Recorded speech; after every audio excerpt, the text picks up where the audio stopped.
coming from my end, please let me know, and I can mute. Let's not be a distraction. There we go.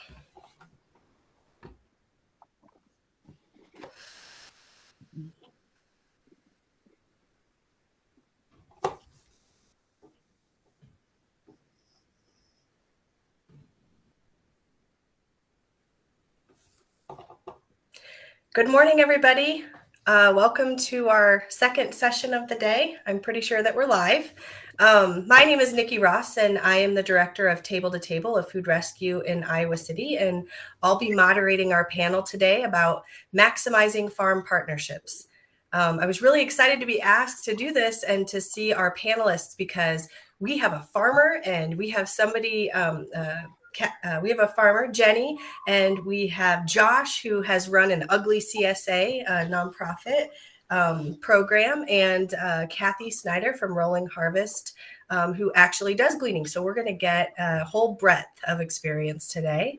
And Patrick, if you want to get the slideshow going, we'll let folks give you guys a little bit of an introduction, and then once they talk a little bit about their programs and give you some action items, we're going to move on to questions, and we'll take yours as well.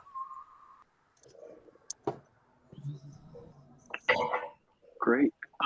Thank you for the lovely introduction, Nikki. So my name is Josh Wieland. My title is Senior Director of Distribution Programs with 412 Food Rescue in Pittsburgh, Pennsylvania. What that long title means is I oversee most aspects of our local operations here in Pittsburgh revolving around food rescue. So the program that we wanted to bring to this table today was our Ugly CSA, which we've been running for a few years. This program is really built with the intentions to support our farming communities better and understand our platform and our resources and how we can bring that all together. So what we developed here is the Ugly CSA program centered around how can we deepen our mission, how can we provide more access for our volunteers to have in-person volunteering, right? A lot of our volunteering happens through our app and may not interact directly with staff or the certain ends of the organization, as well as to increase our fundraising. How can we fundraise more? How can we support our farms in novel ways? Can you go to the next slide, Patrick? So what we did is we worked with a key partnership in an organization, a local organization called Isidore Foods. Who Isidore Foods are, and they are kind of a conglomerate that brings together a lot of farms and provides services, delivery services to households. So what we did with Isidore is understand how can we support farms in a way and buy their seconds that they are having problems selling, and then build out a program that behooves all ends of the operation.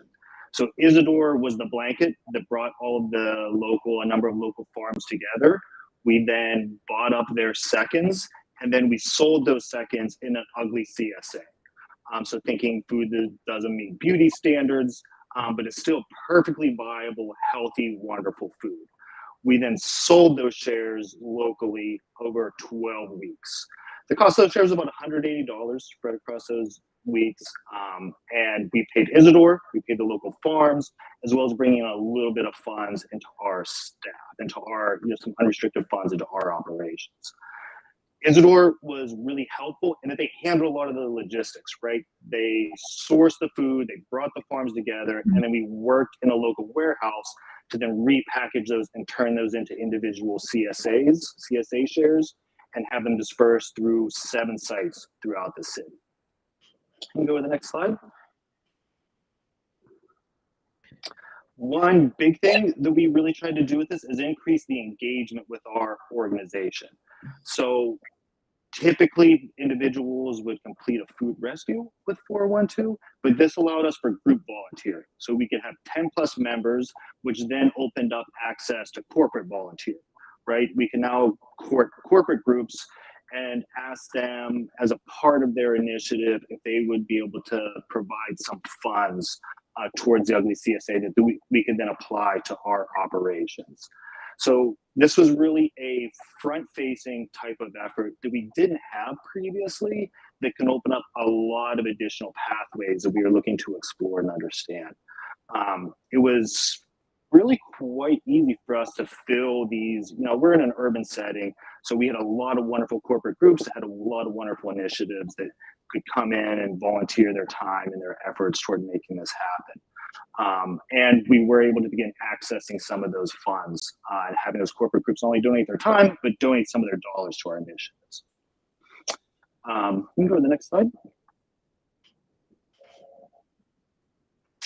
So that's the quick and dirty of what Ugly CSA, and just a few action steps. With these action steps, try to approach them from a very broad sense, knowing that we all have different operations. We're all coming at it with different skill sets and different tools. So waste is present in all of our systems. How can we, as 412 Food Rescue and food rescue organizations, learn to truly be complementary to these areas and really step in a way that is helpful? The one way that I see that, and our organization sees that, is we can be a lighthouse. We can pull together. I think within our organizations, oftentimes it can be easy to contract to a point that is unhelpful. So understanding to zoom out to that area where we're truly complementary to the farms and really deepening our mission. So deepening our reach and our impact to combat food insecurity. What we were also, is what some of these farms needed was not necessarily someone coming in and grabbing their food, but they need dollars. So we were able to address both ends of those. We were able to bring some dollars into our organization, as well as provide them directly with some dollars by paying them for produce that they couldn't otherwise sell. And then finally, just building out those avenues for corporate and donor engagement. These initiatives can fund themselves. This initiative funded itself and brought some dollars into our organization. So how can we promote volunteering and provide those new pathways towards engagement and awareness? Thank you. Josh, so it sounds to me like that this was primarily like a fundraising effort, but also when I look at your cost, 180 for 12 weeks, that's about half the cost of like a regular CSA for that same amount of time. Do you think you had participants who accessed it who couldn't otherwise afford it, or did you accept SNAP benefits? Was there any component like that? We did not accept SNAP benefits. We were not able to do that. That is a hope that we can continue to increase that access. Even at that lower cost, we know that that's still a heavy investment for a lot of individuals that we serve for the amount that they get. Bags typically weigh around 8 pounds. So there's a number of socioeconomic issues intertwined in that we really hope to address. And throughout our learning process, we hope to better serve those individuals as we evolve the Ugly CSA program. Yeah, great. Jenny, our farmer, we'd love to hear from you. Oh, thank you. If you could go to the next slide. So my name is Jenny Tilton-Flood, and I am one of 3 generations, 6 families, and 21 family members that, along with 31 full-time employees at our family farm in Clinton, Maine, we steward 3,400 dairy cows, 1,700 of which are producing milk actively. They're in our milking herd, and they're producing 17,000 gallons of milk that ends up on our neighbors' tables within 24 to 48 hours. And we do this all together on unceded land here in the middle of Maine's wonderful central Maine region. We're in a town with more cows than people, but we also live in a state that has a high rate of food insecurity, and especially among childhood hunger. And as a larger farmer, we're producing so much food and nourishing so many people on a daily basis. You would think that I would have an outsized ability to impact food insecurity and mitigate the risk to those who are going hungry, but it seems like in the fresh food space, we have a challenge, especially when it comes to dairy. So on the side, my husband and I redid a shack we had built to sight in our guns and shoot in the gravel pit into a farm stand. And what we do with that is it's only open from the end of July till around right now. We sell sweet corn, pumpkins, and sunflowers. And part of my business model on this side hustle is charitable food donation. We plant dedicated acreage for gleaning for local local organization, Veggies for All. It's under the Waldo County Bounty umbrella, and I'm a board member of Waldo County Bounty. And we also donate regularly on the weekly. I bring over anywhere from 10 to 70 dozen ear of corn, depending on what I'm capable of bringing over and donating to the food hub, and it's utilized either within the food pantry system, their food box programs, or delivery system, or it's used in this general kitchen where it's prepared. Unfortunately, and I'll get into this later, the challenges that we faced as farmers and producers due to the weather, and it did not allow us to be able to actually donate the food that we usually do. And something as simple as the lift gate on the back of my vehicle wasn't working, so I couldn't actually load my vehicle.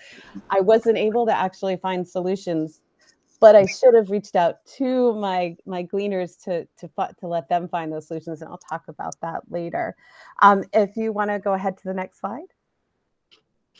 So one of the challenges in the fresh food space, a lot of people think that when you're a dairy farm, you're producing all this milk. If it has to be dumped or it can't be delivered to its processor or bottler, they feel that that's a great waste, and it is. As a dairy farmer, it's absolutely abhorrent to any producer of food that there are people that have tables that are empty or aren't culturally relevant or don't actually provide them the nourishment they need in a dietetically appropriate way. And as a fresh food producer, we're under a lot of regulation and requirements to safeguard the safety of the food that we're dealing with. So we can't do a direct donation from our farms. Folks that are able to directly donate milk from a farm or dairy products or value-added products are generally processors on the farm. And that's a different type of model, and it's fantastic when it happens. And one of the challenges I found as someone who puts 17,000 gallons of milk on the tables of our neighbors every day is that I can't move heaven and earth the way I want to. I would like to think that I had that impact, but I don't. So in the state of Maine, where we have various regulations that seek to ensure that we have local food system production here in our region, we found that the idea of simply donating processed milk wasn't as easy as we thought it was due to some of those laws. So while on the face of it, it was a great idea, we realized that we couldn't just simply make something happen without detrimenting the underpinning of our agricultural system and food system. And that's something that we really have to be able to step back and look at. So what we did is we attacked policy as a team. So everyone from farmers to our farmer-funded organizations and lobbying advocacy groups, the processors, the cooperatives, as well as those that are in the charitable food space, and in this case, Good Shepherd Food Bank, which is the representative for Feeding America in the state of Maine. We all actually looked at the proposal together. We hammered it out. We testified for and against. We all had the same mission. We just had to make sure that the policy matched the mission and didn't undermine our food system. Again, when it comes to the farmer perspective, and that's what I'm here to provide, we have to realize that the triple bottom line of sustainability is really the underpinning of not just mitigating food insecurity, but eliminating it to the greatest degree possible. And by that triple bottom line, I mean not just environment, but also people and profitability. There has to be profitability in order to sustain our food systems and the producers therein, to ensure that those in our communities are not only well fed, but well invested in. And so this policy that we were able to develop is a shining example of that, where everyone came together along the value chain and the highly regulated system that is dairy and found a solution. It seems like it's insurmountable, but it can be done. Next slide, please. So on the other, one of the other hats I wear is as a board member of Waldo County Bounty. And my first engagement with them was as a little old gun shack turned into a farm stand, when I started gleaning, allowing them to glean and also donating fresh food to them. Again, this year we were challenged and we were unable to do it. However, our system and our programs, which are multifaceted, and I've listed some of them here, and I'll talk about them very briefly, we're able to mitigate that. And that's because they are multifaceted and attack the issues in various ways. One of the models that I'm most proud of is our farm to pantry program. While the numbers are great, 20,000 pounds of farm grown produce from, going to 14 food pantries and soup kitchens throughout our county, through Daybreakers Growers Alliance, which is a lot like the people that handle the logistics for Josh's program. This model is built on purchasing. It is not about food waste or about rescuing food or donating food. It's about purchasing from the farmers to allow them a baseline of production, and to also make sure that our food system and our overall community economy is further developed and fortified, which is key to ensuring that people who live here who are facing food insecurity can actually work towards or be lifted out of that food insecurity. It's very important. Again, it's tried and true, the idea that a rising tide will lift all boats. One of our other programs is Veggies for All, and that's our gleaning operation. And we have one manager who is managing over 35 individual volunteers or groups and over 250 hours. We have a really short growing season in the state of Maine, by the way.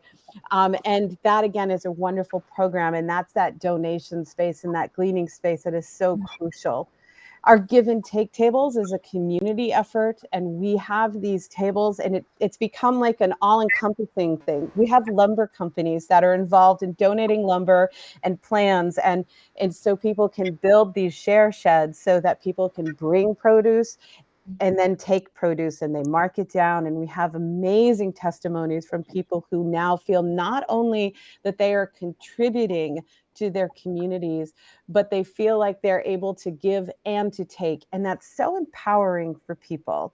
When we talk about food insecurity, we have to really recognize that insecurity is a big part of that. It's a feeling no one wants to experience, and it is overwhelming and can sometimes inhibit people's ability to actually move beyond that. Next slide.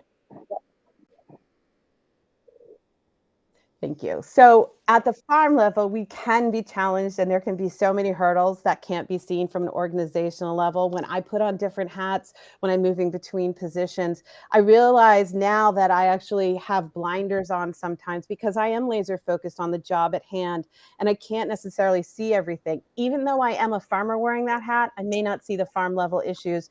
And as a farmer, I don't see that the solutions are right there at the organization level.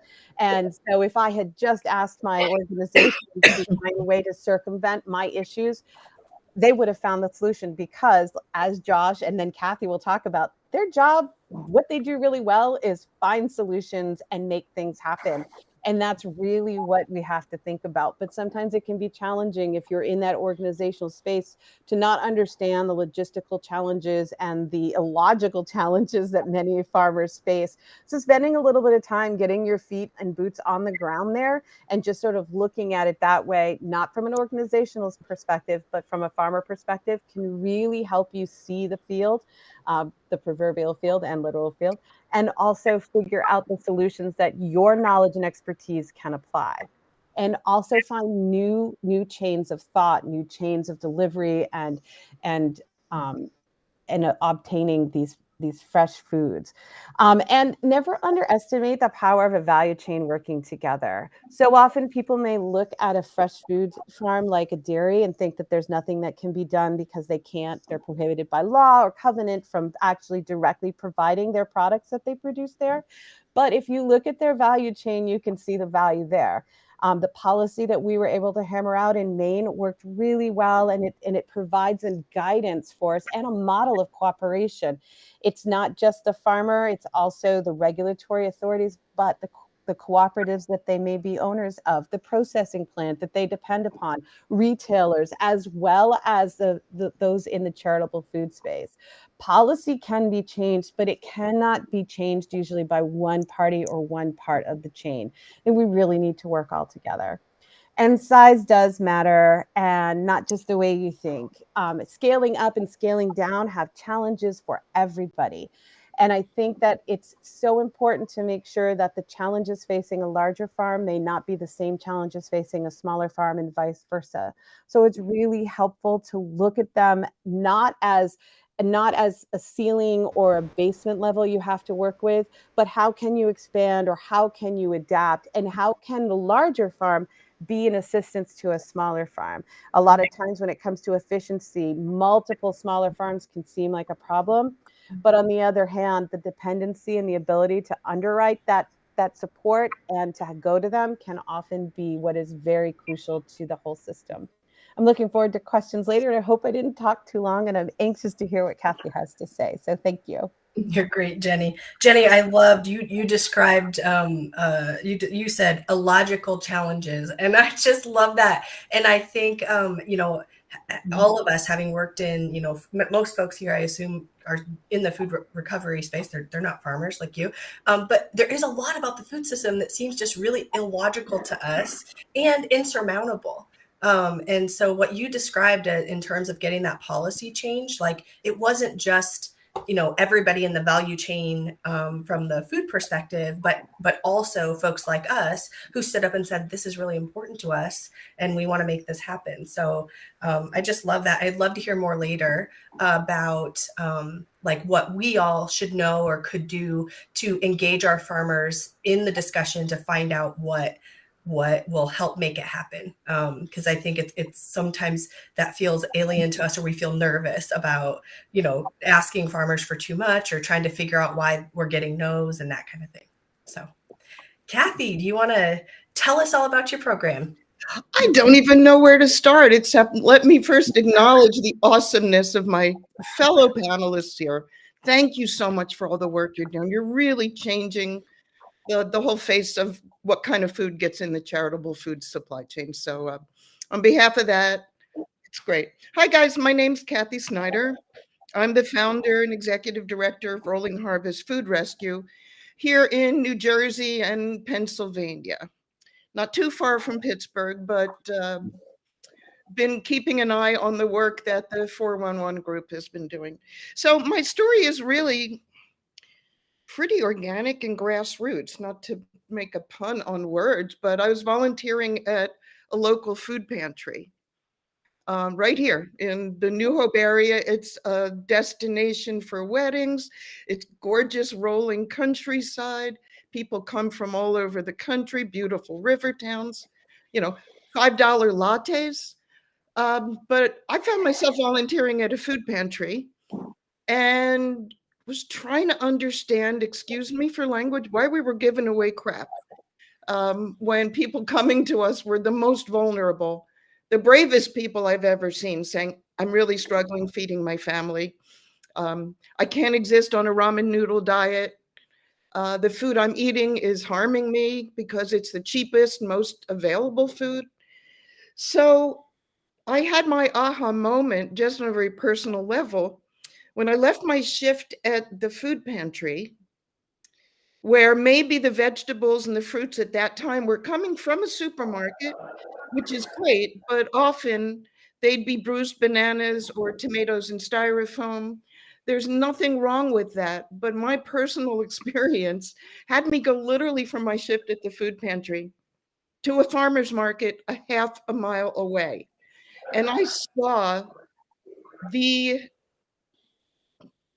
beautiful, fresh, abundant, nutritious food. And just because I had a car and I had some disposable income, I really took those two things for granted. I shouldn't have, because I've learned a lot more and I have tremendous more awareness and compassion. But just because I had a car and I had some disposable income, I was able to go to this farmer's market and fill up my car and make this beautiful meal for my family. Delicious. We're celebrating the seasons here in New Jersey and Pennsylvania, the corn, the tomatoes, the peaches, all these things that give us all joy. I didn't realize how inaccessible it was for so many people right here in my own backyard. That's how Rolling Harvest started. Literally started with me going to a farmer's market for my own family's needs and saying, do you have a thing of kale or a few cucumbers I can take back to my food pantry? That was 12 years ago. We now have 43 farm partners on in both sides of the Delaware River, New Jersey and Pennsylvania. We are a reliable source of the freshest, most beautiful farm-based food for more than 80 emergency feeding sites.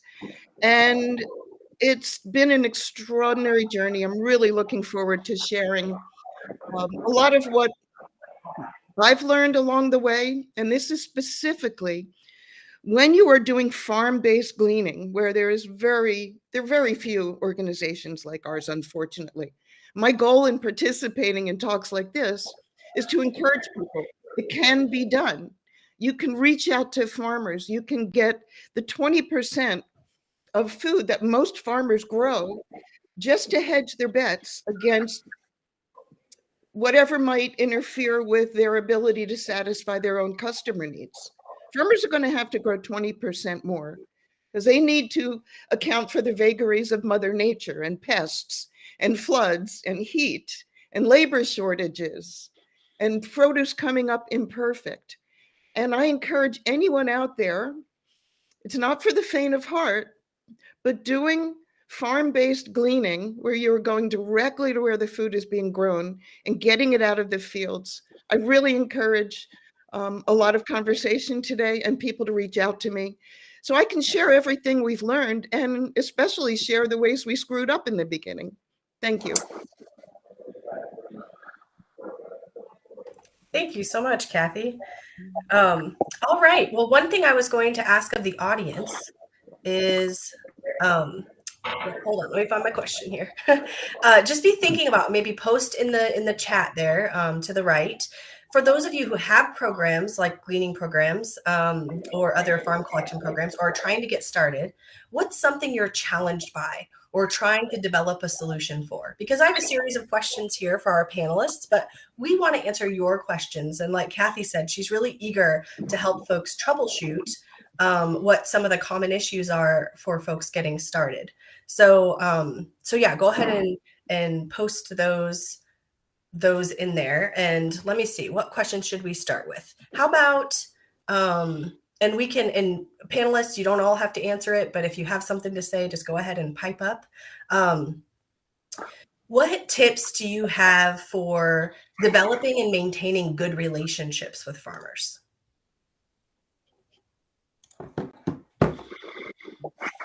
Who's this question for? Oh, all of you. One of you is a farmer, the rest of you have a relationship with farmers. So yes, go ahead. Anybody who wants to start. Okay, I can say that farmers are unique in that they work tremendously long hours, hard hours, narrow profit margins, and they are also some of the best people on the planet. So you're right. The thing is, you have to develop relationships and come up with all the logistics that makes it as easy as possible for the farmer to be able to share their surplus. And there's lots of ways that we've learned to do that. First of all, text message. Everything happens on here. There it is. It's amazing. Text a farmer. Don't expect them to engage in those 2 minutes of pleasantries that are awkward before you get down to talking, because they don't have the time. So you find out from the farmer, what do they need?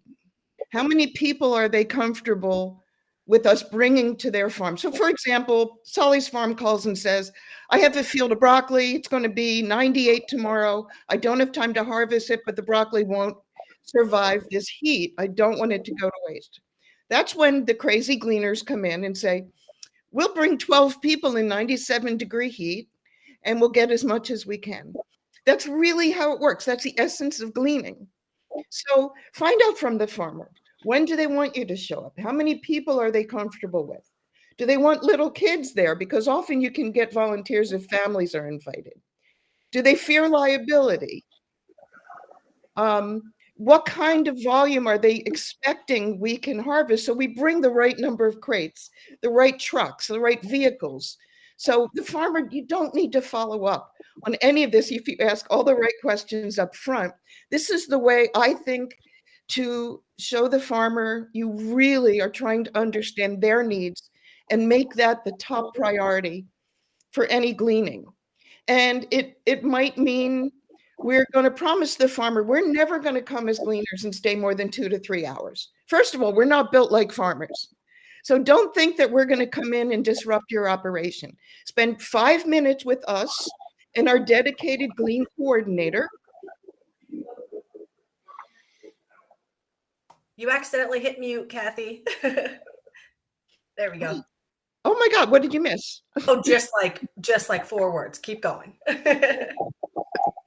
So make the farmer's needs the priority and have the farmer tell you, here's what you're going to harvest. Here's how I want you to harvest it. Here's what I want you to avoid.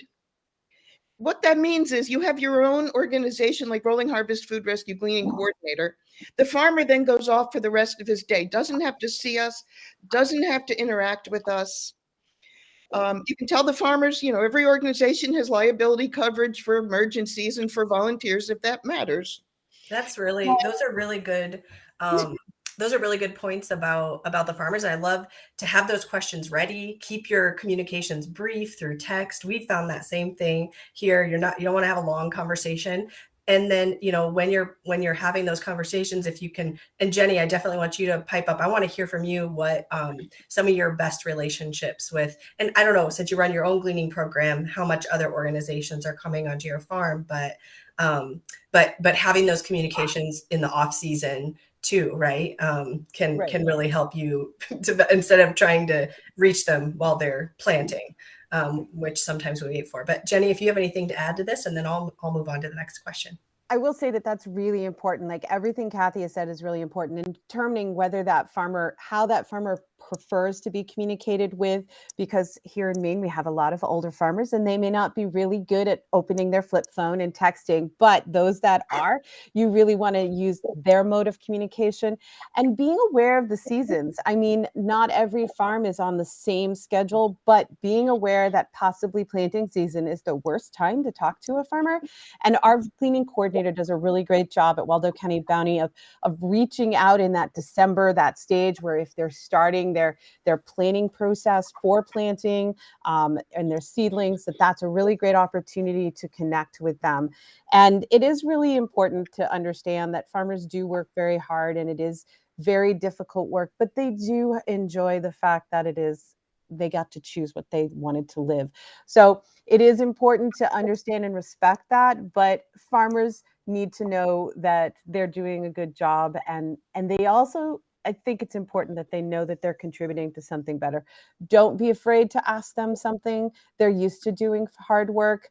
When you talk to a farmer, she's probably going to tell you that she can do it no matter what it is. And that it's really great to be a part of it. Because like I said, as a farmer, it's very frustrating, all that hard work, and people are still hungry. It's very frustrating. So thank you for all you guys do to bridge those gaps.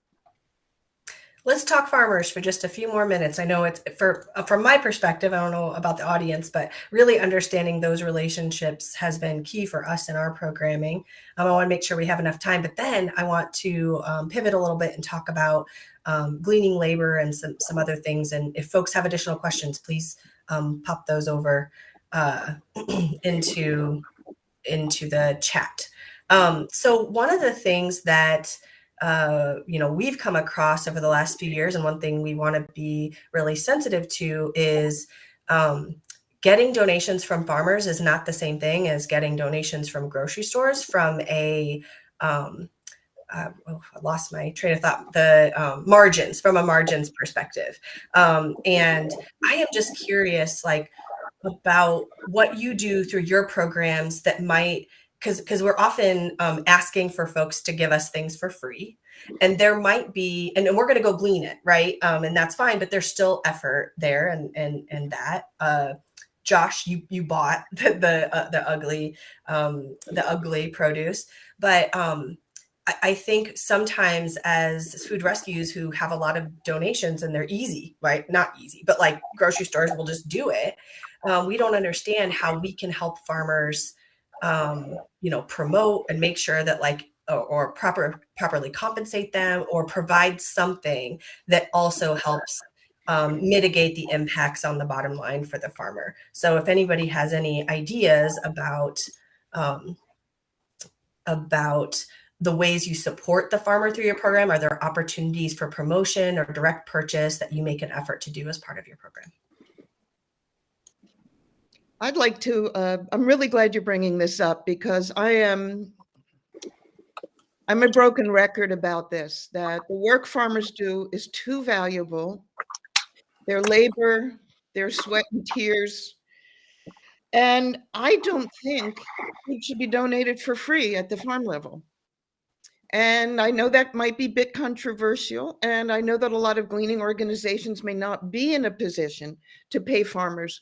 But I'm proud to say any farmer we work with who is struggling to hold on to that food that they've harvested with their own labor and put into their own boxes, any farmer that is struggling to find a market for that food and may be thinking of holding on to it for 3 or 4 days longer than it's going to be fresh, can come to us and say, can you just give me something? And we will come up with a number where everyone feels they're winning.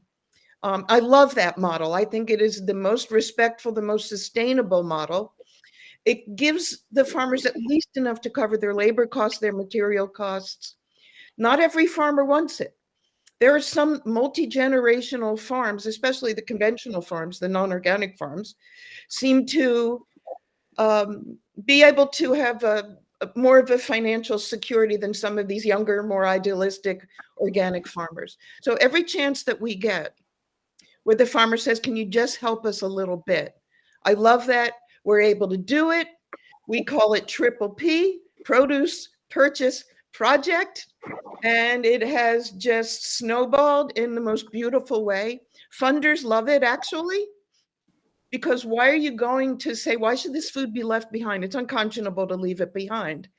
And if the farmer's going to do their own labor to harvest, many farmers are going to work much faster than our volunteers anyway, much more efficiently.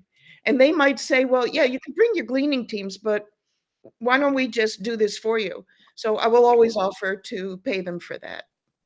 It keeps them sustainable. The better a farm does, the more they can share and donate. So it's a win-win. That's really interesting, Cathy. I didn't know that you also offered that. And the idea that if they've already harvested it, that you would pay something, that's really interesting. If we have time at the end, I'd love to hear more about how you determine that fair value. But go ahead, Jenny. I would like to say that also with that purchase model, even if it's on a different scale, you're not just supporting the farmer or the owner, you're also supporting the ag workers, especially when it comes to produce. Ag workers are sometimes undervalued, underrepresented in policy, and maligned and discriminated against on their value of their work. And by making sure that the purchase model is used, you are helping to ensure that they too are paid and not necessarily going to be food insecure themselves. Isn't that the whole concept of food justice we're all promoting? Exactly. Mm-hmm. Josh, your whole program answers this question. Do you have anything to add? Yeah, thank you for that. Yes. So we are in a constant state of evolution and understanding with that program and how do we best pay. We're currently paying and we want to continue to grow that and truly understand what it means to be complementary. I think whenever I hear Jenny say, I couldn't do this work this year because our tailgate was broken, I think, I wish you were here and I wish you would have known because we have a volunteer network of people that would love to come to your farm and pick that up. So I think thinking monetarily, but also asking that question of what do you need? Like, what do you really need? Because what may seem big to you could be really easy for us. As we evolve our program, what we hope to do this year is be going directly into, we're in an urban setting, so we're not accessing larger commercial farms. We're more at the boutique end of farming. So what we hope to be doing is going directly into those farmers market hubs, right, where a number of farms are coming together and directly supporting them on a weekly basis by purchasing their food and letting them know that they can access this throughout the week as well. So how can we continue to evolve and not just accept where we're at as the standard, but deepen that impact and understand how we really intersect in these ways that are complementary and helpful? Thank you, Josh. I want to I'll share with you, Allie Jennings in our chat posted that at Hope's Harvest, they pay per pound for a flat rate for regardless of the crop, and then also have some money for end of season surplus if they want to donate by the pallet. So that is all very interesting. And I think I would agree that, we're all struggling with funding, but we know some funders prefer like the direct purchase, like they want their money to go toward something that's actually going to make it to the, how many times do we hear we don't want to pay for staff? we want to pay for stuff. So that's really interesting. Let's pivot. We have about 8 minutes left. And I just want to make sure that Jennifer's question gets answered. And it's a question that I know I've heard a lot and we've also struggled with, which is recruiting labor for the actual gleaning parts. How do you do that? It's really hard work. Cathy, you mentioned one thing already that I know, which is the amount of time you ask them to spend in the field. But tell us a little bit about who you have doing that and how you go about getting those folks. We have a mobile app, a mobile volunteer app. And it's been helpful. It was created by a nonprofit tech company for us.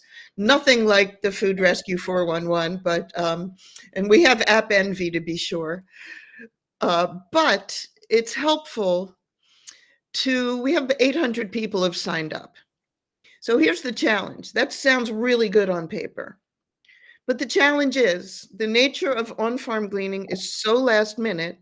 Often you just have hours. Sometimes we have a full day or a day and a half to gather a team for what the farmer needs. But having the app is helpful that you just ping out, here's what's needed, here's how many people are needed. But even so, it's still a challenge. Honestly, with 800 people who have downloaded our app, we may on any particular gleaning event get 12 people to show up. And we're grateful for that. But what it means is we're still leaving food behind in the fields. And remember, we're not going to be asking people to do more than 2 or 3 hours. We have real challenges right now. It's working well, but there's an opportunity for improvement. And the things that we have no control over, we're still going to figure out some way logistically. The planet's getting warmer. Our volunteers are getting older. It's not safe for some of them to be in the fields. The haze from the wildfire is coming. So having volunteers show up is at the core of everything we do, but somehow we need to make it even somehow safer for volunteers and for the farmers who worry about elderly people out there in the heat. So it's an opportunity to keep perfecting. And what do we do? Sometimes we'll start at 8 o'clock in the morning and finish at 10. These are ways that we can make it much friendlier. Some of the things we've been experimenting with in other gleaning organizations with this changing climate, they'll offer gleans at 5 o'clock at night since it's light until 7, and that's their 2 hours.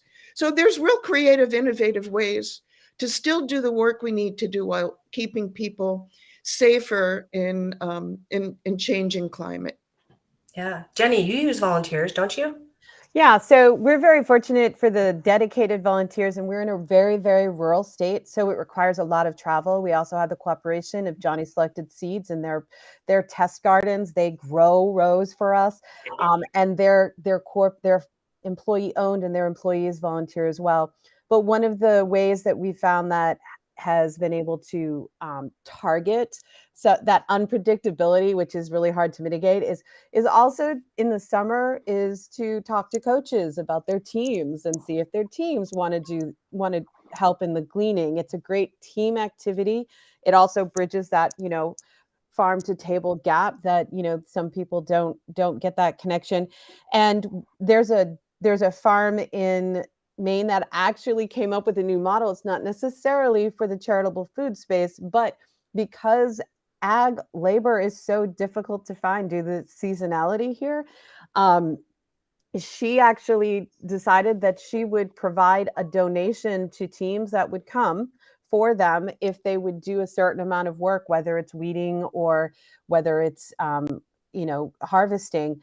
And she knows how much it costs to get that work done. But that model, so that would be her donation, that model can be applied, I think, in ways. So to the charitable food space and to food rescue. And while it's still paying for staff, it's not nearly the same as paying for admin. Jenny, that's the, what do you call that? That's the concession stand model. Do you all have that in your communities where they'll pay like a Rotary Club to come and work the concession stand for 2 hours? That sounds like what you're talking about, right? It sounds like it, but as the fry gate lady at the snack shack, I didn't get paid, but yes, no, it is the group, not the people. Yes. Yeah, no, and it's really great. And it's a great opportunity, but it is harder and harder to find people. And I just have to put on my other hat. You all live in states with a state service commission. That's your AmeriCorps, Food Corps, and Conservation Corps, and coming soon to you, Climate Corps. And they not only provide the funding and the administration of those service corps, but volunteer management and development is key and core to training and to networking. And I highly encourage anyone who handles or manages volunteers to reach out to those service commissions for that training and that opportunity.